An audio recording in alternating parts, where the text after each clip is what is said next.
proud of. So the earlier we start thinking about how this will become part and parcel of looking into the future, the better for us. And the important thing is for us to continue to have synergy, fight, organize, and stop agonizing about Nigeria. I have said it after the election that one of the things we need to do right away is to start thinking about a revolution, and I'm serious about it.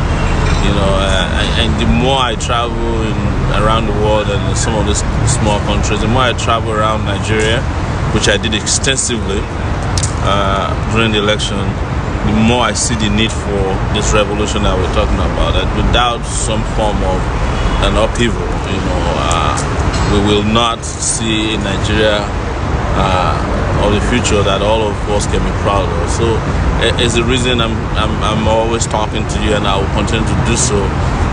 Sorry that I haven't been as frequent as I wanted to be.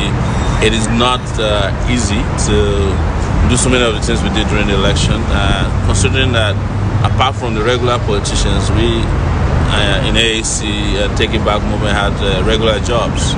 We have our daytime job. We don't rely on politics as a means of survival. That's part of what is killing Nigeria. So we had to, as many of you do, work very hard, earn our own living, and to do what is right every day. And you realize that we will get back in shape when you have people like us or people like yourselves who actually do something for a living, and not people who only hope to get something when they get into office. So there's the level of suffering that was visited upon Nigeria immediately after the election is very clear. Those things that we stood for, ideas that we espoused, were the best. And people are talking about them tomorrow. They're talking about June 12th, talking about all of our policies on healthcare, education, agriculture, infrastructure, power, and everything is now the dominant idea. I was reading the other day that Dangote is talking about the fact that in the last 18 years, Nigeria hasn't been able to add up to 1,000 megawatts of electricity to the national grid. But Dangote is repeating the things we said, that without electricity, we cannot move forward, and that the electricity sector, the power sector in Nigeria is being held to ransom by a cabal in the country, which I'm sure Dangote is also very part of. So don't be distracted that, we will eventually and firmly and permanently be in that place and position to take our country back, and there's no going back about it. I will be returning home. As you know, I'm all over the place, because what needs to happen in Nigeria is a global movement and effort, and we will lead that. And it's not about me alone. It's about recruiting Nigerians, ensuring that we fight for those things that are important for our lives and survival in the next 4 years and beyond. Is to start building the foundation for it. Yes, I agree with so many of you that said, we should ensure that we start early in the game and make sure that we are in the eyes and minds of our people. But it's all about all of us, and to have a synergy between home and abroad. People who love their country but cannot afford to live in those countries. We've had more people migrate out of Nigeria, and today I'm talking about migration at this conference and how it is covered by journalists around the world. We had people migrate out of Nigeria in the last 2 years than we've seen, even though that over the period of June 12 and SAP, Structural Adjustment Program, because people just cannot afford to live in Nigeria. Nigeria has become an unlivable place, and you find a situation where even people who are in government offices, public officials, are out there writing exams to migrate to Canada. It's crazy.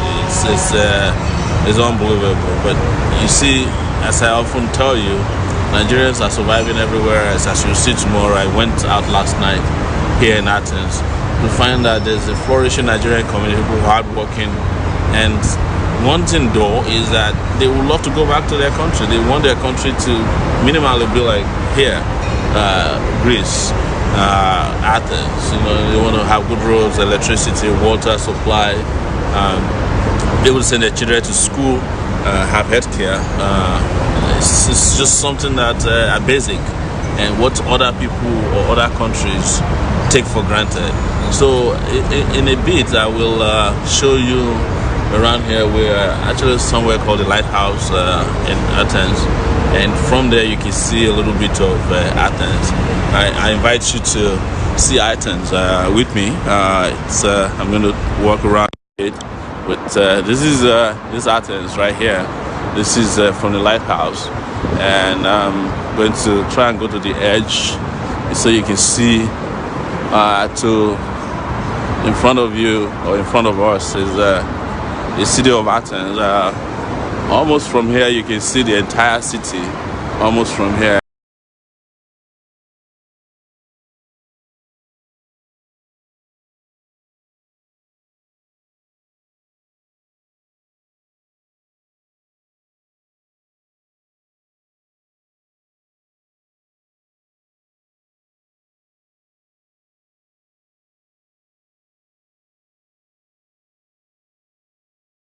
And that is the beachfront over there, and just interestingly, you'll be surprised that Nigerian politicians are also here buying houses.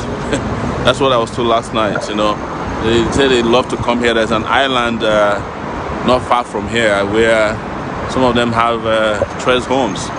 So this is Athens. This is part of the conference I came for. People in the background, they are part of this conference. And I'm going to walk you to the other side of Athens. Just see how countries function and how countries are deliberately built to just be a place that their people are proud of. And if you remember, a few years ago, Greece was in turmoil, economic turmoil. They had no money, and they had an economic meltdown.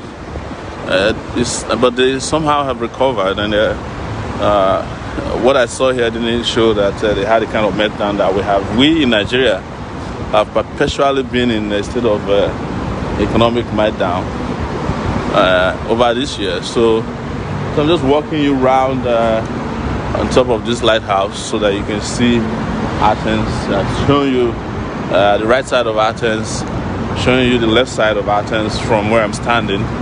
So it's a very interesting place. It's a stadium right in front of us there, and it's just to show to you that there's no excuse for the way Lagos is. There's no excuse for the way Abuja is. There's no excuse for the way Bauchi, Kano, Kaduna is, Owerri, Port Harcourt, Benin City, Akure, Abeokuta. No excuse for the terrible condition of our own country and our people. So this is it's just showing you around almost 360 degrees, guys, of the city of Athens. So this is not to say that they don't have their own challenges. They do, but it's just that whereas they have people who are tackling their challenges, it looks to me like there is no one out there in Nigeria who is interested in tackling our own challenges. They are only interested in using our challenges for their own economic benefits, and that's why we're different, why our situation is the way they are. So I'm happy to reconnect with all of you again, and happy that we will be talking again. I will be doing more and more of these live streams.